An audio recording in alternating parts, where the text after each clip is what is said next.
सभी गार्ड भाइयों और एआईजीसी का ये मंच, मैं रूपम पांडे, जिला महामंत्री भारतीय मजदूर संघ एवं उत्तर मध्य रेलवे कर्मचारी संघ का ज्वाइंट महामंत्री, मैं यही ट्रैफिक अकाउंट में हूँ आपके स्टेशन पर।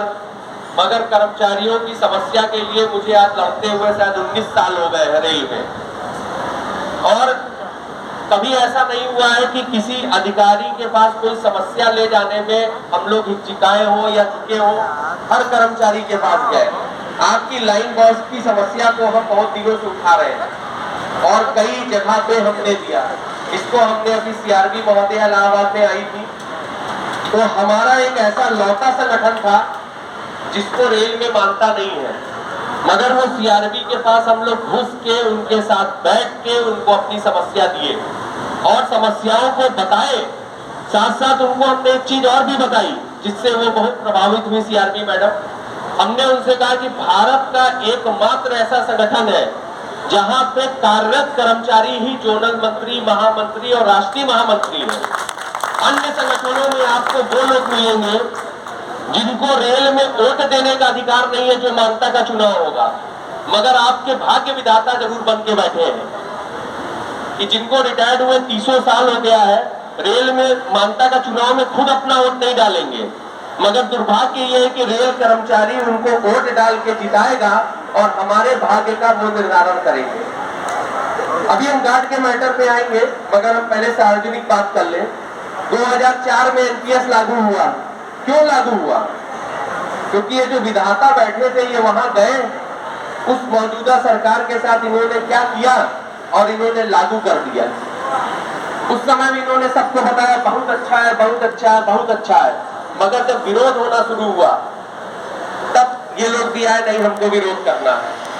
आप सभी को याद होगा 2 बार दोनों फेडरेशनों ने स्ट्राइक बैलेट कराया, सबको याद होगा, कराया। पहली बार स्ट्राइक बैलेट का रिजल्ट क्या आया? 13 जुलाई 2016 को रेल का चक्का जाम होगा। दोनों ने चिल्लाया। 11 जुलाई को वापस ले लिए कि नहीं हम स्ट्राइक नहीं करेंगे। क्यों आपने चिल्लाया एनपीएस को लेकर हम स्ट्राइक करेंगे? और जब आपने लोगों से गुप्त मतदान करा के स्ट्राइक की सहमति ली, तो खत्म करने से पहले भी स्ट्राइक की सहमति लेते, वो भी आपने नहीं लिया। दोबारा फिर आपने दिसंबर 2023 में रेल में मतदान कराया कर्मचारियों का, कहा एनपीएस को लेके हम लेंगे, और सरकार को बोला 97% लोग एनपीएस के विरुद्ध है, आप ओपीएस को लौटाइए, सबसे कहा। मगर जब अभी अगस्त में गए, 24 अगस्त 2024, वो काला दिन, ये गए वहां जेसीएम में, और जेसीएम की चिट्ठी 15 दिन पहले से सबको मिली हुई थी, सारे फेडरेशनों को। हमारे बीएमएस का एक संगठन था AIEDEF, आप उसको देखिएगा, उसी दिन एक दिन पहले उसने कहा कि मैं सरकार के साथ वार्ता नहीं करूंगा, हम वॉकआउट करते हैं क्योंकि हम डिफेंस में ओपीएस चाहते हैं। दुर्भाग्य यह है कि बीआरएमएस आज रेल में नहीं है, जिसकी वजह से जेसीएम में नहीं पहुंच पा रही है, मगर AIEDF वहां पहुंची और उसने उस दिन वॉकआउट किया। तो जब आपको 15 दिन पहले ये मिला था कि यूपीएस लागू होने वाला है, तो आपको कर्मचारियों से फिर क्यों नहीं पूछा? आपने क्यों नहीं एक मतदान कराया कि क्या भैया तुम लोग यूपीएस से समर्थित हो, तुमको यूपीएस चाहिए कि नहीं चाहिए? अगर कर्मचारी कह देता कि हमको यूपीएस नहीं चाहिए, तो आप सरकार को कह देते मैं साइन नहीं करूंगा, हम सहमत नहीं है इस पे। मगर कौन सा लालच था आपका, कौन सा ऐसा लोभ था कि आप वहां से यूपीएस लगवा के चले आए? आज भी बीएमएस का ये कहना है कि हम ओपीएस के आगे कोई संशोधन नहीं करेंगे।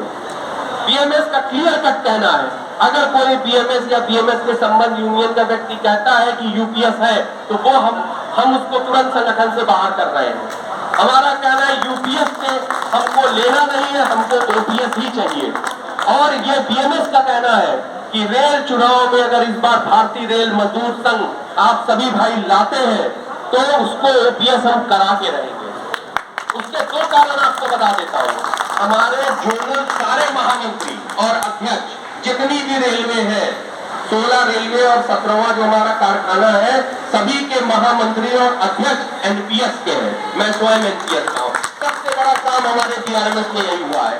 कि हमने जोनल महामंत्री और अध्यक्ष एनपीएस वाले बनाए हैं, और जो हमारे राष्ट्रीय महामंत्री और अध्यक्ष है वो ओपीएस के जरूर है मगर कोई रिटायर्ड नहीं है। अभी भी वर्तमान हमारे जो राष्ट्रीय महामंत्री है मंगेश देश पांडे जी, वो पूना वर्कशॉप में काम करते हैं। पूना में कैरेजन नगर है, वहीं के वो वर्कर है, वहीं पे काम करते हैं। तो हमारा संगठन का ये कहना है कि रिटायर्ड हमारे यहाँ कोई नहीं रहेगा, क्योंकि जब रिटायर्ड रहता है तो वो रिटायर्ड ही हो जाता है, वो काम नहीं कर सकता आपका। और आपके काम करने के लिए वही आदमी चाहिए जो आपके साथ नौकरी करे, जिसको आप एसी रूम में बैठ के पकड़ न पाए, आपके साथ वो मिल जाए। तो सबसे पहले आप लोगों को ये समझना होगा कि काहे को अब बदलाव जरूरी है। बदलाव इसलिए जरूरी है कि जो आदमी रिटायर्ड बैठा है, या तो वो पैसा ले रहा है, या तो वो सुविधा ले रहा है, या तो बच्चों की नौकरी लगवा रहा है, या तो बच्चों को पाल रहा है। मगर अगर रिटायर्ड जोन का महामंत्री है, अध्यक्ष और जोन में बैठा है, उसको आपका काम करना है। और दूसरी सबसे बड़ी खासियत हमारे संगठन में और है कि 2 टर्म से ज्यादा कोई भी व्यक्ति अध्यक्ष और महामंत्री के पद पे नहीं रहता है। 2 बार वो चुनाव जीतेगा अपने संगठन का, उसके बाद तीसरी बार वो नहीं बनेगा महामंत्री, तीसरी बार कोई और बनेगा। क्योंकि अगर आप लगातार किसी को 10 साल 15 साल बना देंगे तो उसकी मोनोपोली स्थापित हो जाएगी संगठन पर।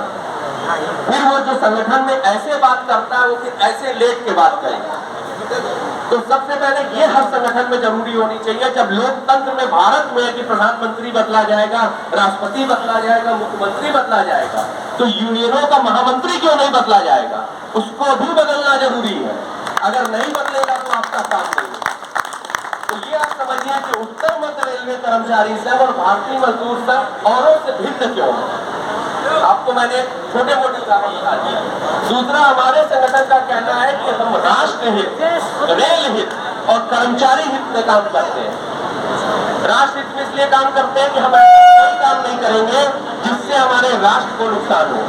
हम तोड़ फोड़ नहीं मचाएंगे, हम कोई गलत काम नहीं करेंगे।